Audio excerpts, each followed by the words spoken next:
Assalamualaikum warahmatullahi wabarakatuh. Anak-anak, berjumpa lagi dengan Bu Ririn di kelas biologi.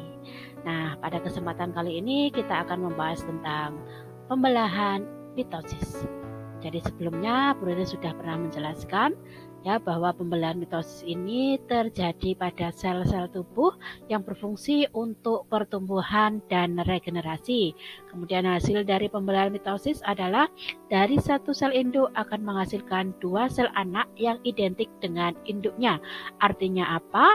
Jika sel induknya adalah 2N atau diploid, maka nanti sel anakannya juga 2N atau diploid.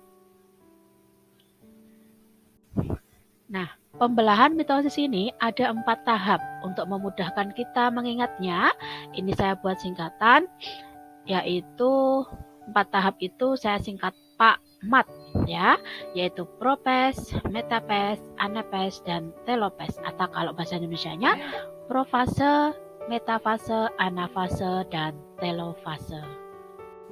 Nah, ini dia. PAMAT itu P-nya adalah profase, tahapan yang pertama. Kemudian yang kedua M-nya adalah metafase. Kemudian yang ketiga A-nya adalah anafase. Dan yang keempat T-nya adalah telofase.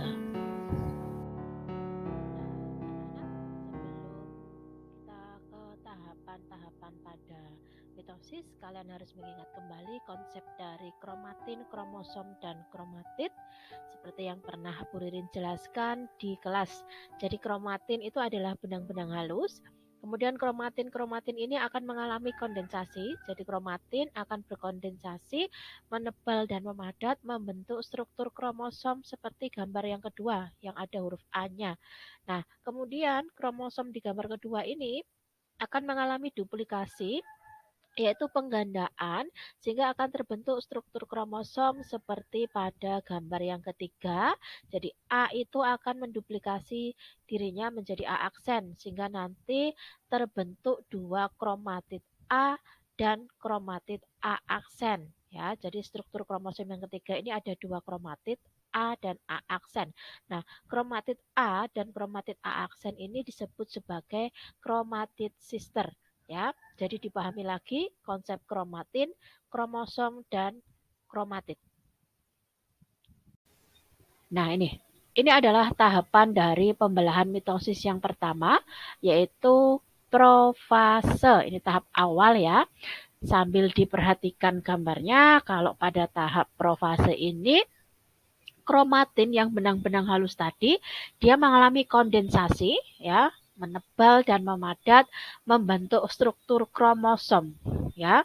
Kemudian kromosom itu akan mengalami duplikasi atau penggandaan sehingga terbentuklah kromatid sister. Kalian ingat gambar yang tadi, di situ ada kromatid A dan kromatid A aksen. Jadi antara kromatid A dengan kromatid A aksen itu disebut dengan kromatid sister. Tentunya kalian masih ingat ya konsep ini.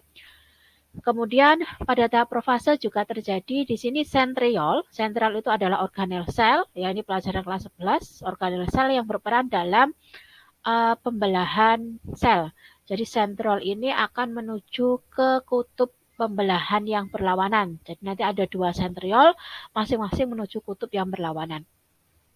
Kemudian yang ketiga dari profase ini, membran inti atau membran nukleus mulai menghilang. Kalau di gambar itu ditandai dengan membran inti digambarkan putus-putus.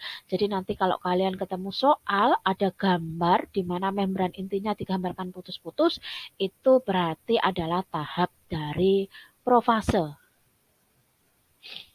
Kemudian tahapan yang kedua dari pembelahan mitosis adalah metafase. Ya, meta itu artinya tengah. Ya, artinya apa? Kromosom, ya, kromosom sudah berada pada bidang ekuator pembelahan, artinya di tengah-tengah bidang pembelahan, ya, itu metafase. Kemudian sentromernya, ya, pusat kromosomnya terikat pada benang-benang spindle seperti pada gambar.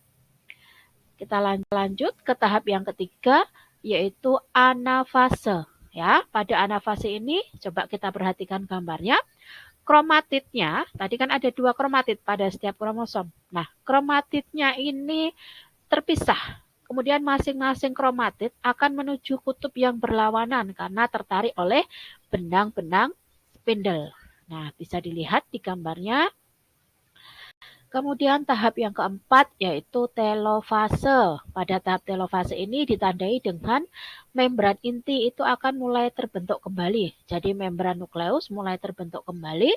Kemudian kromosom dia akan berubah lagi atau akan menjadi kromatin kembali ya. Jadi akan menjadi benang-benang halus kembali. Kemudian akan terbentuk lekukan pada sel yang nantinya akan menjadi atau akan menghasilkan 2 sel anak. Jadi itu ciri-ciri dari tahap yang terakhir pada pembelahan mitosis yaitu telofase. Nah, ini harus diingat anak-anak, hasil dari pembelahan mitosis adalah dari sel induk, dari satu sel induk akan dihasilkan 2 sel anak yang identik dengan sel induknya. Diingat lagi tadi ya, identik di sini maksudnya sel induk yang kromosomnya adalah diploid atau 2N, maka nanti akan menghasilkan 2 sel anak yang memiliki kromosom juga 2N atau diploid. Nah, demikian anak-anak yang dapat Bu Ririn jelaskan. Apabila kalian masih belum mengerti, belum paham, silakan bisa menemui Bu Ririn secara langsung atau melalui WhatsApp. Bu Ririn akan menjelaskan dengan senang hati. Tetap semangat, enjoy belajar biologi, pantang menyerah. Saya akhiri, wassalamualaikum warahmatullahi wabarakatuh.